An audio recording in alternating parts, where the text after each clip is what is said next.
जय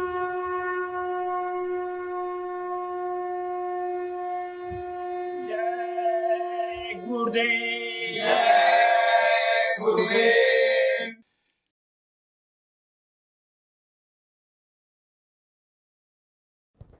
जय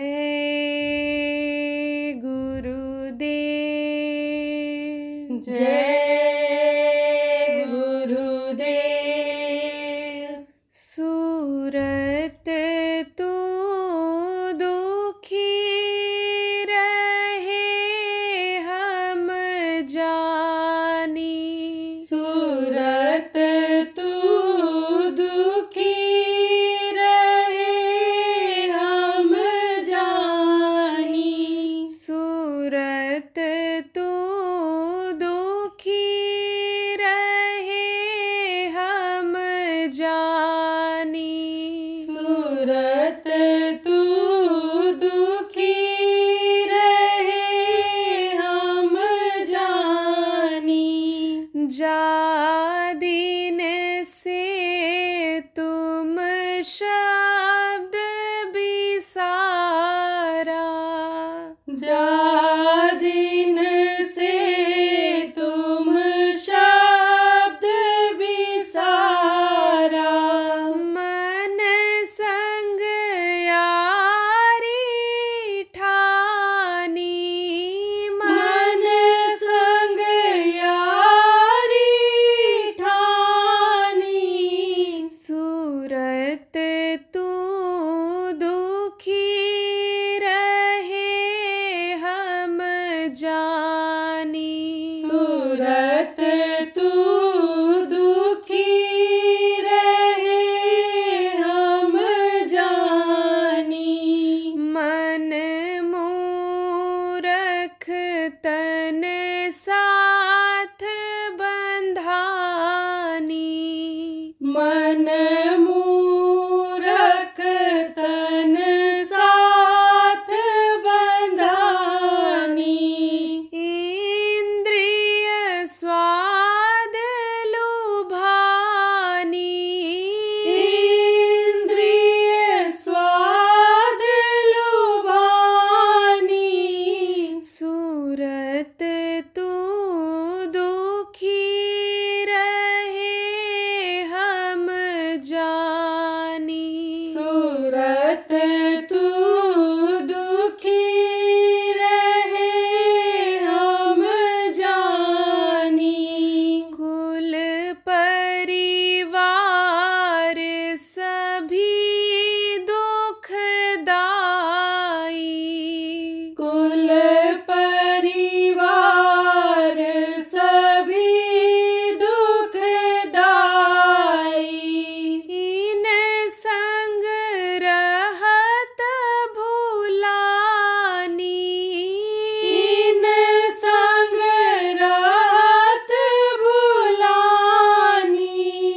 सूरत तू दुखी रहे हम जानी। सूरत तू दुखी रहे हम जानी। तू चेतन यह जड़ सब मिथ्या। तू चेतन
सतगुरु स्वामी कहन समारो, दुख छूटे सुख मिले निशानी, दुख छूटे सुख मिले निशानी, सूरत तू दुखी रहे हम जानी, सूरत तू दुखी रहे हम जानी, सूरत तू दुखी रहे हम जानी, सूरत तू दुखी रहे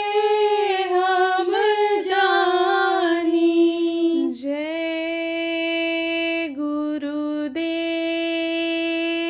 जय गुरुदेव।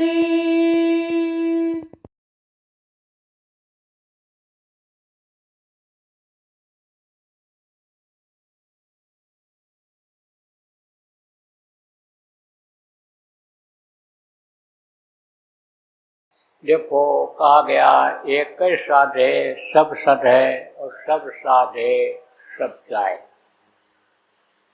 अब इसको बता दें, समझा दें ठीक से। एक आदमी बड़ा गरीब था और माँ अंधी थी, कोई औलाद भी नहीं था। तो किसी ने कहा विष्णु भगवान पालन करता है, उनकी पूजा करो, तुम उनको सिद्ध कर लो। तो बहुत पूजा किया, तपस्या किया। कहते हैं मेहनत का फल बेकार नहीं जाता है।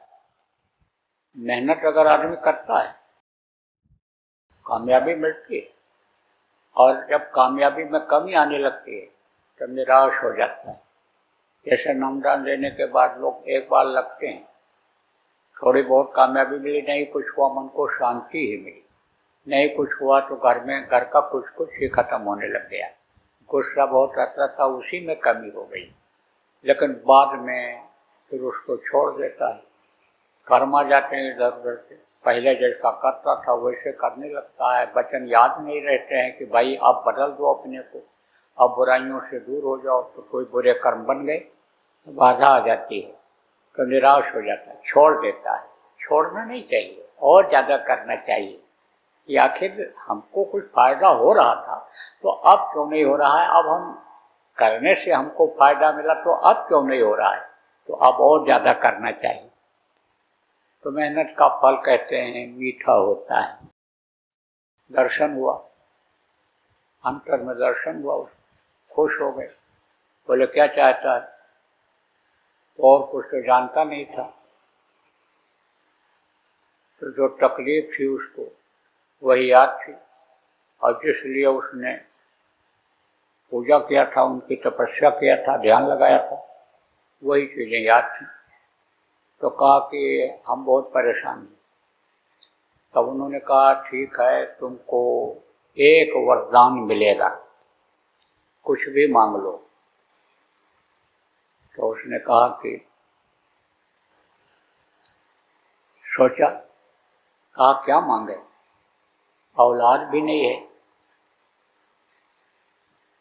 और गरीबी है और मांझी है, माँ को दिखाई भी नहीं पड़ता है, तो क्या मांगो। कहा महाराज आज तो हमारे समझ में नहीं आ रहा, मौका दे दो। कह जाओ, कल तक का मौका दे दिया, कल इसी समय पर तुम मांग लेना, लगाना ध्यान, मिलेंगे तुमको दिखाई पड़े, चले आना इसी स्थान पर जहाँ बैठ करके ध्यान लगा रहे। तो सोचता हुआ गया, तो कहा घर वालों से पूछ लें, गृहस्थी को चलाने में सब मददगार हैं, सब मददगार। बुढ़ों को ये लड़के आप घर से बाहर निकाल देते हैं और बुद्धों के अकल से बड़ी बड़ी समस्याएं दूर हो जाती हैं। आप जो पुराने लोग हो, बराबर सत्संग सुनते रहते हो या यूट्यूब पर जो सत्संग सुनते रहते हो, आपको मालूम है कि बुढ़े के बगैर शादी नहीं हुई थी नौजवानों की। बैरंग लौटने वाले थे, बुढ़े ने अकल दिया था तब शादी हुई थी। तो आप कहने का मतलब यह है कि सबकी कीमत होती है, कीमत लगाना चाहिए। अब कितना त्याग किया बच्चों, सोचो, माँ बाप ने आपको पढ़ाया लिखाया, जवान किया, खिलाया पहनाया। अम्मा का बच्चा जब पेशाब कर देता है, अनजान में नहीं जानकार होता है, क्या करती है? उसको सूखा कपड़ा डालती है, नहीं रह जाता सूखा कपड़ा, खुद लेट जाती है किसमें? गीले जगह पर, गीले बिस्तर पर। हो बच्चे को सूखे में लेटाती है, यानी अपना खाने वाली चीज में से बच्चे को खिला के फिर खाती है। कितना समझो त्याग करती है। इस चीज को बच्चों को सोचना चाहिए। अब नशे में कहीं कोई पहचान होती है? आजकल के देखो नौजवान नशे में दुख होते चले जा रहे हैं। ये जो गोलियां चल गई, नशे की आदत बन गई, नशे की टीम बन गई, जगह जगह फैशन में लोग नशा करने लग गए, ये कहीं कुछ करने देते हैं? तो आपको अपने बच्चों का, जिनके बच्चे हैं, थोड़ा ध्यान रखने की जरूरत है। और बच्चों, नशा से दूर रहना। जो लोग नशा करते भी हो, तौबा कर लो, कान पकड़ लो कि आज से हम नशा नहीं करेंगे, कि जिससे हमारे जीवन में भादव ना आवे, अंधेरा ना आवे। आज यानी श्रावण पूर्णिमा के पूर्व संध्या पर ही हम इस चीज को छोड़कर चले जाएंगे। तो गया, पूछा, कहा भाई परिवार और पूछा, तो सबसे पहले पूछा इससे माँ से। माँ का स्थान ऊंचा होता है। कहा माँ एक वरदान मिलेगा, बताओ कौन सा वरदान मांग लें? तब उसने कहा बेटा मेरी आँख मांग ले, मैं भी दुनिया देख लूं किस तरह की है। बाप के पास गया, कहा पिताजी क्या मांगे? एक वरदान मिलेगा। कहा बेटा तू कोई धन मांग ले, मैं भी देख लूं बड़े आदमी लोग कैसे रहते हैं, रही सी क्या चीज होती है। औरत के पास गया, कहा बोल क्या मांगूं? एक वरदान मिलेगा। उसने कहा एक पुत्र मांग लो, मेरा बांझपन खत्म हो जाए, कुल में कोई दीपक जलाने वाला आ जाए। सोचने लगा भाई करें तो क्या करें, कुछ समझ में नहीं आया। कहा एक ही वरदान मिलेगा, लेकिन समय न निकल जाए। देखो आप समय की कीमत नहीं लगाते हो, और समय की कीमत जब निकल जाती है तब समझो फिर वो चीज़ वापस नहीं आती है। आपको दृष्टांत में वो भी सुनाया गया था, जो बराबर सत्संग सुनते रहते हो, कि वो पारसमणि पत्थर जिसको कहते हैं, लोहे को सोना बनाने वाला महात्मा जी उस व्यापारी को दे करके आए थे और 1 महीने का समय दिया था, लेकिन वो आलसी में सारा समय निकाल दिया और ऐसे ही रह गया, जैसे गरीबी थी गरीबी ही रह गई। तो समय की कीमत होती है। समय किसी का इंतजार नहीं करता है, इसलिए समय से चलना चाहिए आदमी को, समय से काम करना चाहिए और हर अच्छा काम को समय से करके निपटा देना चाहिए। कोई बुरी भावना आ जाए या कोई काम आदमी को ये पता चल जाए कि ये गलत है तो उसको टाल देना चाहिए, लेकिन हर अच्छे काम को समय से करना चाहिए। तो समय आ गया था उसका, जा रहा था कि समय निकल जाएगा तो दर्शन नहीं होगा और वरदान मिलेगा नहीं। तो नीचे सिर किए हुए जा रहा था, उधर से एक महात्मा जी आ रहे थे, दिखाई पड़े। तो भारत देश की ये परंपरा रही कि संतों का सम्मान यहाँ हमेशा होता रहा है। अब ये जरूर है कि संत गति वाले कौन होते हैं, क्या होते हैं, ये लोगों को नहीं पता है, लेकिन वेशभूषा ही जिनकी संत की होती है, महात्माओं की होती है। कोई गेरुआ पहन ले, कोई काला पहन ले, कोई सफ़ेद पहन ले, कोई कुछ पहन ले, लेकिन ये सिद्ध हो जाए कि ये भाई महात्मा हैं, तो लोग उनको प्रणाम सलाम करते ही करते हैं, पैर छूते ही छूते हैं। अब तो लोग बदनाम कर दिए, और बदनाम संत बहुत जो अपने को कहलाने वाले हैं वो हो भी गए। क्यों? जो गृहस्थ काम नहीं करता है वो काम वो करने लग गए, वो कर डाले तो नाम खराब कर दिया। लेकिन पहले ऐसा नहीं था। तो देखा, पैर छुआ, उन्होंने देखा, कहा बच्चा तुम बड़े उदास लग रहे हो। कहा हाँ महाराज। क्या उदासी है, क्यों उदासी है? महाराज जी ये हमारे सामने समस्या है, एक ही वरदान मिलेगा और हमारे सामने ये 3-4 समस्याएं हैं, ये कैसे दूर हों? तब उन्होंने कहा तो तूने अपने गुरु से नहीं पूछा? तो कहा गुरु तो हमने किया ही नहीं। गुरु तुमने नहीं किया? अरे गुरु बिन हो न ज्ञान, बगैर गुरु के तो किसी चीज की जानकारी हो ही नहीं पाती है। अरे बच्चा देखो, राम भगवान ने भी गुरु बनाया था, विद्या गुरु विश्वामित्र बनाया, विद्या गुरु उनको बनाया, वशिष्ठ जी को आध्यात्मिक गुरु बनाया, कृष्ण भगवान ने भी गुरु बनाया था। विद्या गुरु संदीपनी थे उनके, और आध्यात्मिक गुरु सुपज थे। तो तुमने गुरु नहीं बनाया? अरे तुमने पढ़ा लिखा नहीं, देखा नहीं किताबों को, धार्मिक किताबों को? कबीर साहब ने कहा निगुरा मुझको ना मिले, पापी मिले 1000, एक निगुरा के शीश पर लख पापी का भार। लाख पापियों का बोझा होता है, जो दीक्षा नहीं लेता, मंत्र नहीं देता, नाम की कमाई नहीं करता है, वो उसके सिर पर बोझा होता है पापों का। तो तूने ऐसा काम नहीं किया। कहा महाराज नहीं कर पाया, मैं तो इसी में फंसा रह गया। किसमें फंसा रह गया? गृहस्थी में फंसा रह गया। मैं तो किसी को अपना हाथ समर्थ को पकड़ाया ही नहीं। महाराज मैं क्या करूं? लेकिन महाराज ऐसा उपदेश जब आप कर रहे हो तो हमको लग रहा है कि आप हमारा काम बना सकते हो। तो महाराज आप ही क्यों न गुरु मेरे बन जाओ, दया कर दो मेरे ऊपर, गुरु बन जाओ आप। दया कर दो, पैर छू लिया। तो कहा तन धन धाम बाम सुट जाई, तजी में ताही शरण जो आई। शरीर चला जाए, धन चला जाए, लड़का चला जाए, औरत चला जाए, लेकिन जो शरण में आ जाता है उसको त्यागते नहीं है। तमाम इतिहास देखो इस तरह का बना हुआ है कि कबूतर के बदले में समझो कि राजा शिव ने अपना मांस काट काट करके चढ़ा दिया था। आपने समझो ये क्यों? शरण में आ गया था। इधर जो आए थे बात बन करके, उन्होंने कहा था कि हमारा आहार है, इसको तो छोड़ो, या तो अपने शरीर को काट काट करके हमारे लिए आहार दो। तो शरण में जो आ गया, भारत देश इसीलिए तो महान देश कहा जाता है। यहाँ एक से त्यागी हुए, एक से तपस्वी हुए, भारतीय संस्कृति को बचाए रखने के लिए, भारत को उन्नति के शिखर पर बैठाए रखने के लिए बहुत त्याग किए।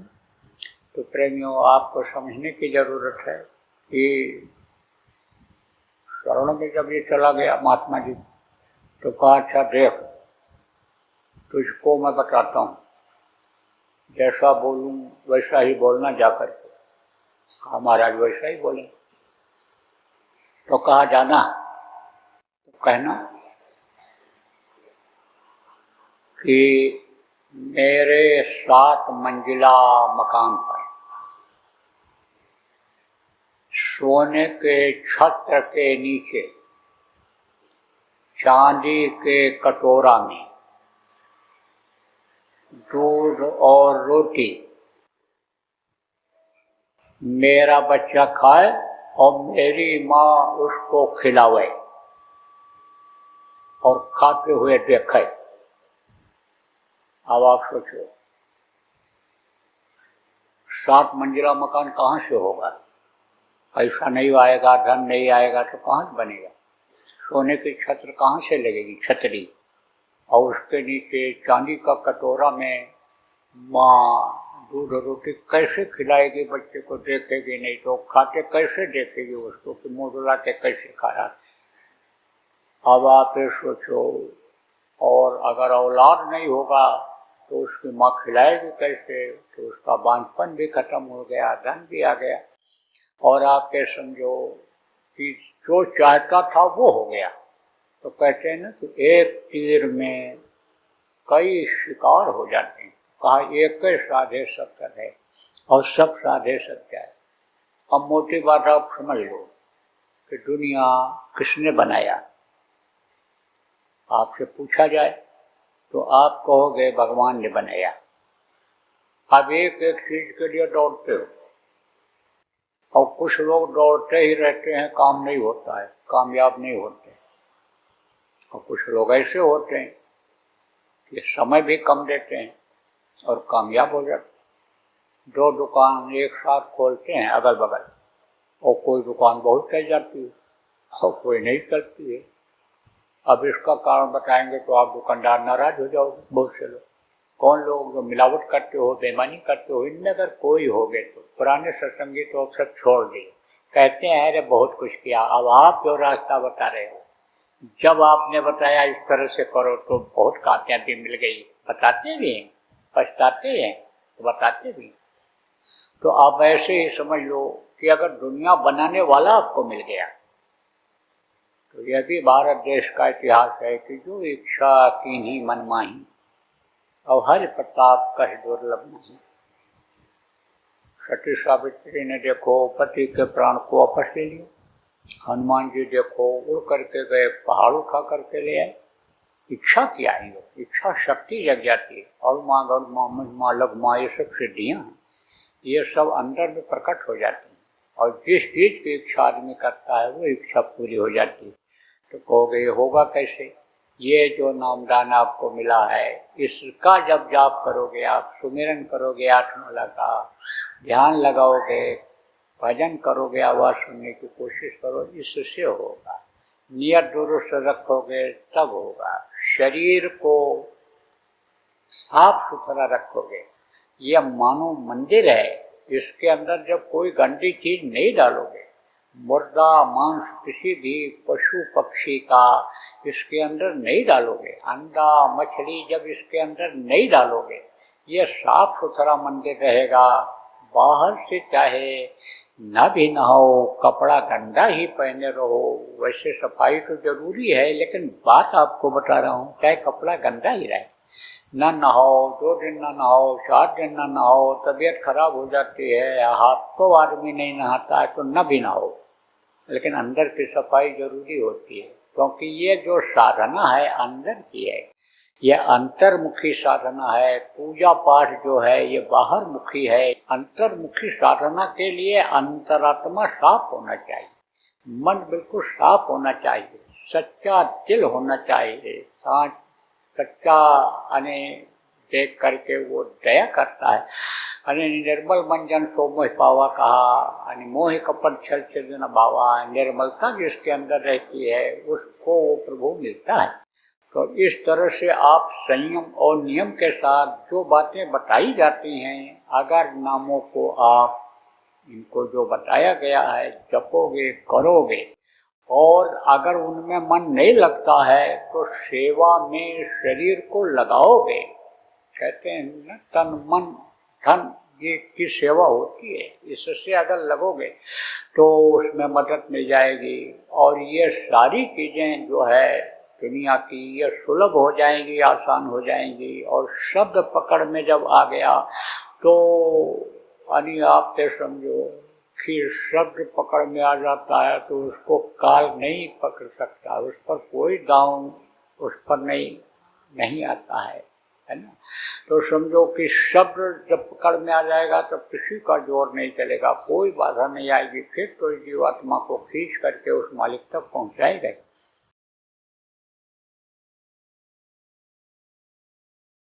लक्षण सब दिखाई पड़ रहे हैं। ये देखो गर्मी बढ़ती चली जा रही, तापक्रम बढ़ता चला जा रहा है, अब पानी बरसेगा, ओला पत्थर गिरेगा, अतिवृष्टि होगी, ये सब लक्षण हैं। यह समझो ऐसे भी छोड़ो, अगर आप देखो लक्षण के हिसाब से देखो, जिसको वैज्ञानिक लोग शोध करके अब समझो कि बताने लगेंगे, तो खराब समय आ रहा है चारों तरफ से। लेकिन अब बचना भी है, बचाना भी है, बचना भी है और बचाना भी है। आज देखो प्रहलाद का क्यों नाम है, प्रहलाद का नाम जो नहीं भी जानते थे वो भी लोग जान गए। छोटे बच्चे जो अभी पढ़ते हैं 4-5 दर्जे में स्कूल में, और प्रहलाद का नाम नहीं जानते थे वो भी जान गए। उनको जब घर वालों ने ही बताया कि प्रहलाद बच गए थे और होलिका जल गई थी, अत्याचार का अंत हो गया था, और जो है यानी भक्त की रक्षा हो गई थी, न्याय की जीत हो गई, सत्य की जीत हो गई थी, तो प्रहलाद का नाम वो भी जान गए। अब ये समझो प्रहलाद में अगर शक्ति न होती तो कैसे बचते, कैसी शक्ति, भक्ति की ही शक्ति सही, लेकिन कुछ शक्ति तो थी बचने की, तब तो जान बच गई। और नहीं तो होलिका जला डालती, इनको खुद निकल जाती है, जल जाते। ऐसे बचने की भी जरूरत है और बचाने की भी जरूरत है। जय गुरुदेव। सरकारी व गैर सरकारी अनुदान के लिए बिना सत्संगियों के सहयोग द्वारा जनहित के कार्यों में लगी हुई बाबा जय गुरुदेव धर्म विकास संस्था का मुख्यालय पिंगलेश्वर रेलवे स्टेशन के सामने मक्सी रोड, उज्जैन, मध्य प्रदेश में है। यहाँ पर सत्संग व नामदान का कार्यक्रम होता रहता है। अतः आप श्रोताओं से अनुरोध है कि बाबा उमाकांत जी महाराज के आश्रम उज्जैन एक बार परिवार सहित जरूर पधारिएगा। आपके सुझाव के लिए व्हाट्सएप नंबर 9575600700। जय गुरुदेव।